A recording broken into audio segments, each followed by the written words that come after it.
Assalamualaikum warahmatullahi wabarakatuh. Perkenalkan, nama saya Suryati, NIM 33202011 dengan dosen pengampu Bapak Dr. Randa Sunardi MPD dan Bapak Muslimin SPD MPD.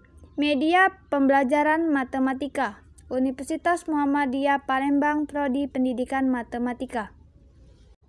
Materi, posisi media dalam proses pembelajaran serta landasan penggunaan media pembelajaran. Posisi media dalam proses pembelajaran. Definisi media pembelajaran. Kata media merupakan kata jamak dari kata medium. Medium dapat didefinisikan sebagai perantara atau pengantar terjadinya komunikasi dari pengirim menuju penerima. Media merupakan salah satu komponen komunikasi, yaitu sebagai pembawa pesan dari komunikator menuju komunikan. Berdasarkan definisi tersebut, dapat dikatakan bahwa proses pembelajaran merupakan proses komunikasi. Proses pembelajaran mengandung 5 komponen komunikasi: guru atau komunikator, bahan pembelajaran, media pembelajaran, siswa atau komunikan, dan tujuan pembelajaran. Jadi, media pembelajaran adalah segala sesuatu yang dapat digunakan untuk menyalurkan pesan atau bahan pembelajaran sehingga dapat merangsang perhatian, minat, pikiran, dan perasaan siswa dalam kegiatan belajar untuk mencapai tujuan belajar.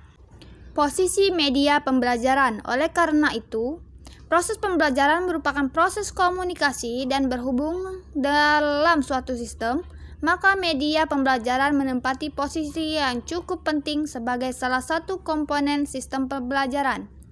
Tanpa media, komunikasi tidak akan terjadi, dan proses pembelajaran sebagai proses komunikasi juga tidak akan bisa berlangsung secara optimal. Media pembelajaran adalah komponen integral dari sistem pembelajaran. Posisi media pembelajaran sebagai komponen komunikasi. Fungsi media pembelajaran. Dalam proses pembelajaran, media memiliki fungsi sebagai pembawa informasi dari sumber atau guru menuju penerima atau siswa. Sedangkan metode adalah prosedur untuk membantu siswa dalam menerima dan mengelola informasi guna mencapai tujuan pembelajaran. Landasan penggunaan media pembelajaran. Landasan filosofis. Ada suatu pandangan bahwa dengan digunakannya berbagai jenis media hasil teknologi baru di dalam kelas akan berakibat proses pembelajaran yang kurang manusiawi. Dengan kata lain, penerapan teknologi dalam pembelajaran akan terjadi dehumanisasi. Dengan demikian, penerapan teknologi tidak berarti dehumanisasi. Sebenarnya, perbedaan pendapat tersebut tidak perlu muncul. Yang penting, bagaimana pandangan guru terhadap siswa dalam proses pembelajaran. Jika guru menganggap siswa sebagai anak manusia yang memiliki kepribadian, harga diri, motivasi, dan memiliki kemampuan pribadi yang berbeda dengan yang lain, maka baik menggunakan media hasil teknologi baru atau tidak, proses pembelajaran yang dilakukan akan tetap menggunakan pendekatan humanis. Landasan psikologis. Kajian psikologis menyatakan bahwa anak akan lebih mudah mempelajari hal yang konkret ketimbang yang abstrak. Berkaitan dengan kontinum konkret abstrak dan kaitannya dengan penggunaan media pembelajaran, ada beberapa pendapat. Pertama, bahwa dalam proses pembelajaran hendaknya menggunakan urutan dari belajar dengan gambaran atau film.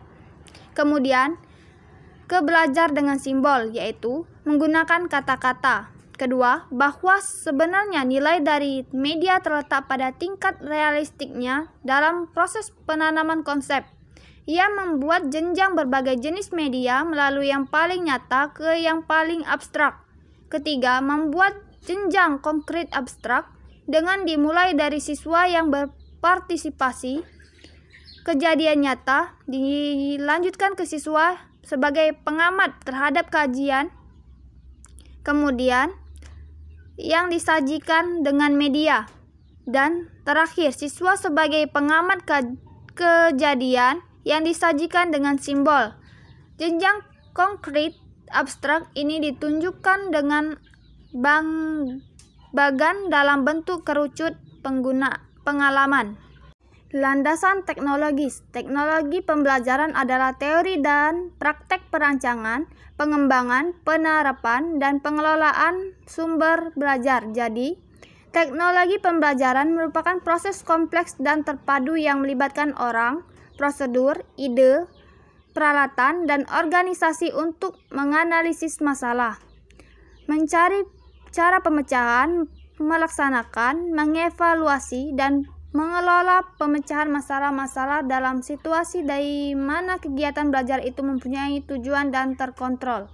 Dalam teknologi pembelajaran, pemecahan masalah dilakukan dalam bentuk kesatuan komponen-komponen sistem pembelajaran yang telah disusun dalam fungsi desain atau seleksi, dan dalam pemanfaatan serta dikombinasikan sehingga menjadi sistem pembelajaran yang lengkap.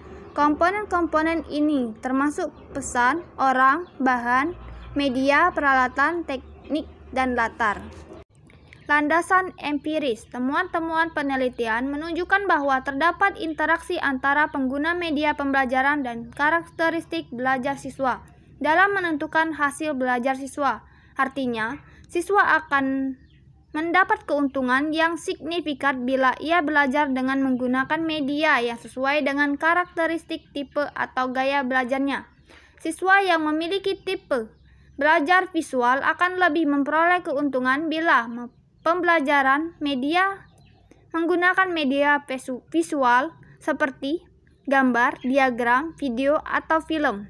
Sementara siswa yang memiliki tipe belajar auditif atau lebih suka belajar dengan audio seperti radio, rekaman suara, atau ceramah guru akan lebih tepat dan menguntungkan siswa dalam kedua tipe belajar tersebut jika menggunakan media audio visual berdasarkan landasan rasional empiris tersebut. Maka pemilihan media pembelajaran hendaknya jangan atas dasar kesukaan guru, tetapi harus mempertimbangkan kesesuaian antara karakteristik belajar, karakteristik media pembelajaran, dan karakteristik media itu sendiri. Terima kasih, semoga bermanfaat. Wassalamualaikum warahmatullahi wabarakatuh.